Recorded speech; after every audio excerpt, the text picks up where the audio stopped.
वळतो आहोत पुढच्या बुलेटिनची सुरुवात महत्त्वाच्या बातम्यांनी।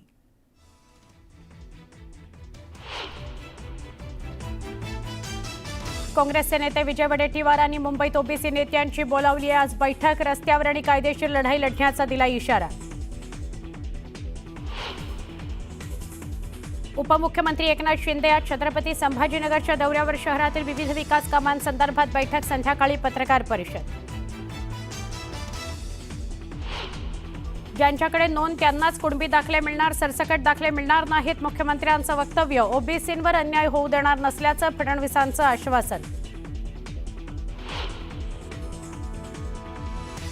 भाजप खासदारांच्या चर्चा संमेलनात आज उपराष्ट्रपती पदाच्या निवडणुकीबाबत होणार चर्चा। पंतप्रधान नरेंद्र मोदी चर्चासत्रातील शेवटच्या सत्रात करणार संबोधन।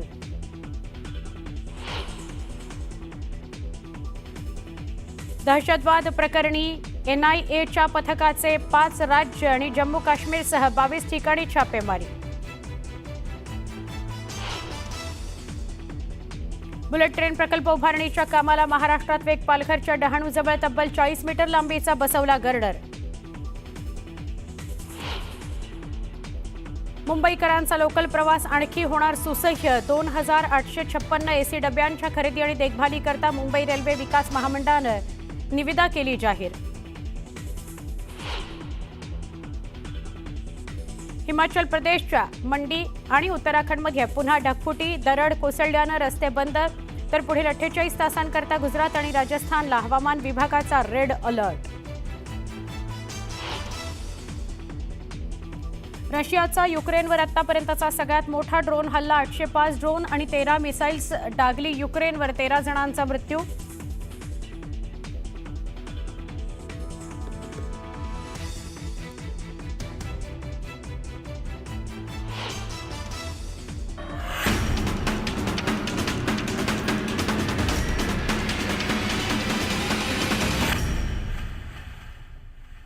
सुपरफास्ट 100 या बुलेटिनला सुरुवात करतोय। राष्ट्रीय ओबीसी महासंघाच्या साखळी उपोषण समारोप प्रसंगी सरकारनं मुंबईमध्ये बैठक घेण्याचं दिलेलं आश्वासन पाळलंय। उद्या मंत्रालयामध्ये ओबीसींची बैठक सरकारनं बोलवलेली आहे। या बैठकीकरता राष्ट्रीय ओबीसी महासंघाचे अध्यक्ष बबनराव तायवाडे यांच्यासह आमदार परिणय फुके यांना निमंत्रित करण्यात आलंय। तर मुंबईमध्ये आज ओबीसी नेत्यांची महत्त्वाची बैठक होते। दुपारी 3 वाजता बैठक होणार आहे। विजय वडेट्टीवार यांनी ही बैठक बोलावलेली आहे। यशवंतराव चव्हाण ऑडिटोरियममध्ये ही होणार आहे।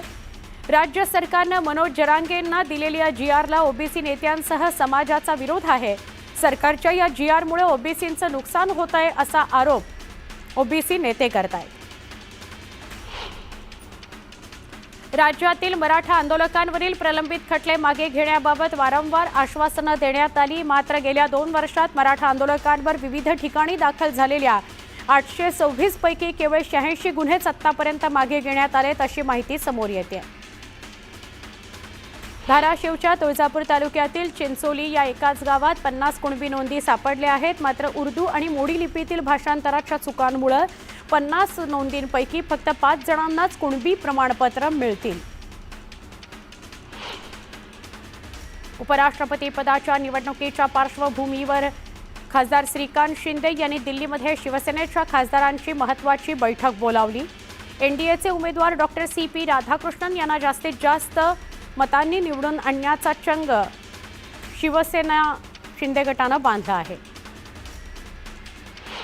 महायुतीत शिक्षक मतदारसंघ आम्हाला द्या आणि पदवीधर मतदारसंघ भाजपकडे द्या अशी मागणी शिवसेनेचे आमदार शहाजी बापू पाटील यांनी केली आहे। शिक्षक मेळाव्यामध्ये मंगेश चिवटेंकडे शहाजी बापू पाटील यांनी ही मागणी केली।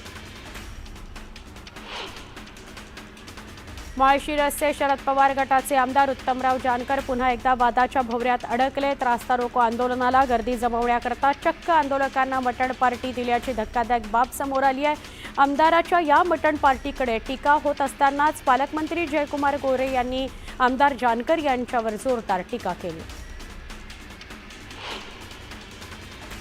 नदीत जास्त होड्या झाल्या की शहाण्यानं काठ कधी सोडू नये। आमच्यातले अनेक जण तिकडे गेले, त्यांना विशालनंच सांगितलं तिकडे जा आणि विशाल पाटील कधी काय करेल याचा काही नेम नाही असा टोमणा मारला माजी मंत्री जयंत पाटील यांनी खासदार विशाल पाटील यांना। ते सांगलीवाडीमध्ये होड्यांच्या स्पर्धेच्या दरम्यान झालेल्या जाहीर कार्यक्रमात बोलत होते।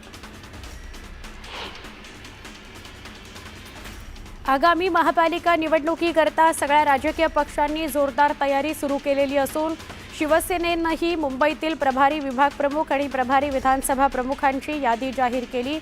उपमुख्यमंत्री एकनाथ शिंदे यांच्या आदेशानुसार 32 प्रभारी विभाग प्रमुख आणि 3 प्रभारी विधानसभा प्रमुखांची नियुक्ती करण्यात आली आहे।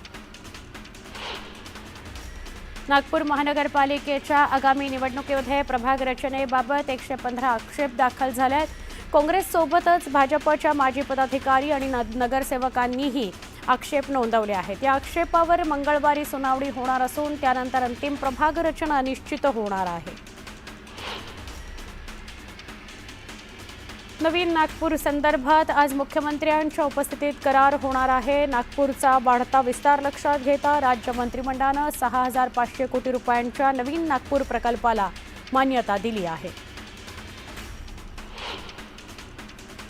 NIAच्या पथकाकडून देशभरात दहशतवाद प्रकरणात कारवाई करण्यात येते। NIAच्या पथकाने देशभरात छापेमारी करायला सुरुवात केली आहे। 5 राज्यांसह जम्मू काश्मीरमध्ये 22 ठिकाणी छापेमारी करत तपास सुरू करण्यात आला आहे। देशभरात मतदार यादीतील त्रुटी दुरुस्त करण्याकरता आणि मतदार यादी अद्ययावत करण्याकरता निवडणूक आयोग विशेष व्यापक पुनर्निरीक्षण मोहीम राबवण्याच्या तयारीत आहे। याबाबत 10 सप्टेंबरला दिल्ली इथं सगळ्या राज्यांच्या मुख्य निवडणूक अधिकाऱ्यांची बैठक होणार आहे।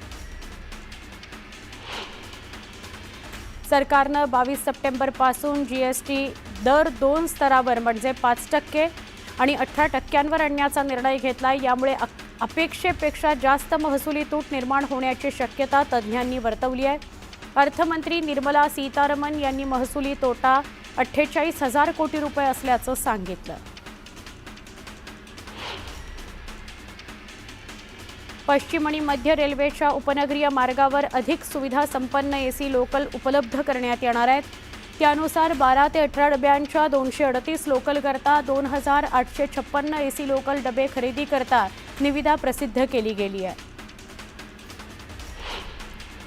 दिवाळी आणि छठपूजेकरता प्रवाशांच्या गर्दीचं व्यवस्थापन करण्यासाठी मध्य रेल्वेने 944 आरक्षित आणि अनारक्षित विशेष गाड्या सोडल्या आहेत। मुंबई, पुणे, कोल्हापूर, नागपूर या विभागातून कोल्हापूर, सावंतवाडीसह दक्षिण आणि उत्तर भारतातील विविध शहरांमध्ये या रेल्वे सोडल्या जाणार आहेत। रेल्वे भूमी विकास प्राधिकरणाने मुंबईतील महालक्ष्मी, वांद्रे आणि परळी इथल्या रेल्वेच्या भूखंडांचा 99 वर्षांकरता भाडेतत्वावर विकास करण्याचा निर्णय घेतलाय। एकूण 80,000 चौरस मीटरहून अधिक क्षेत्रफळ या प्रकल्पांतर्गत भाड्याने दिलं जाणार असून यामधून रेल्वेला सुमारे 8,092 कोटी रुपयांचं उत्पन्न मिळण्याची अपेक्षा आहे। वॉटर टॅक्सी सेवा 22 सप्टेंबरपासून कार्यान्वित होणार आहे। गेटवे ऑफ इंडिया ते JNPA प्रवास फक्त 40 मिनिटांमध्ये होणार आहे। 2 वॉटर टॅक्सी प्रवासासाठी सज्ज झाल्या आहेत। देशातील महत्त्वाचा प्रकल्प असलेल्या बुलेट ट्रेन प्रकल्प उभारणीच्या कामाला आता महाराष्ट्रात वेग आलाय। महाराष्ट्रात 103 किलोमीटर लांबीच्या बुलेट ट्रेन प्रकल्पात पहिल्यांदाच पालघरच्या डहाणूजवळ तब्बल 40 मीटर लांबीचा आणि 970 मेट्रिक टन वजनाचा गर्डर बसवण्यात आलाय। डहाणूतील साखरे गावाजवळ फुल स्पेन बॉक्स लॉन्चिंग ग्रेंट्रीच्या सहाय्याने गर्डर बसवण्यात आलाय।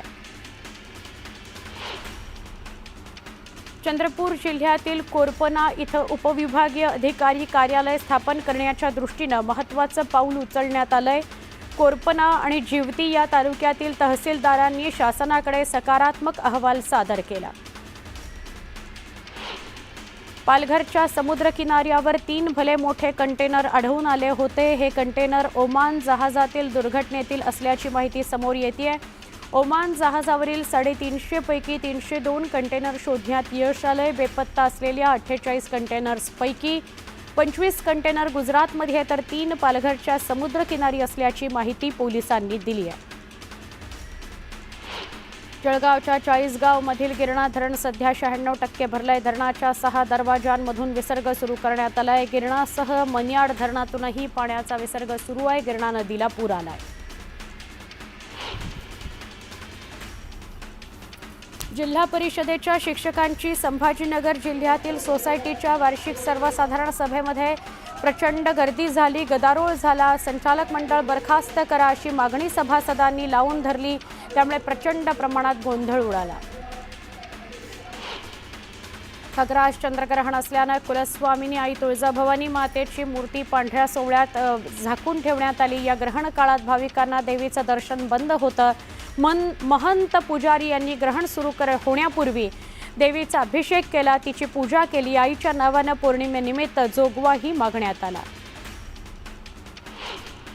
यंदा तुळजाभवानी मातेचा शारदीय नवरात्रोत्सव 9 दिवसाऐवजी 10 दिवस साजरा होणार आहे. या उत्सवातील मुख्य बदल म्हणजे घटाला 10 माळा चढवून 11व्या दिवशी म्हणजेच विजयादशमीला सण साजरा होईल. त्यामुळे भवानी माता 14 सप्टेंबरपासून मोह निद्रा अवस्थेत जाणार आहे.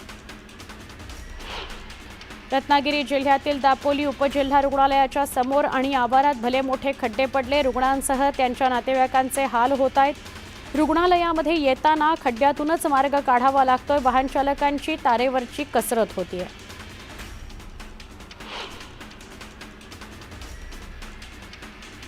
संततधार पावसानंतर आता अमरावती जिल्ह्यात सोयाबीनवर येलो मोझॅक रोगाचा प्रादुर्भाव झालाय. जिल्ह्यामध्ये 50% पेक्षा अधिक सोयाबीन पिकांवर येलो मोझॅक रोगाचं सावट आहे.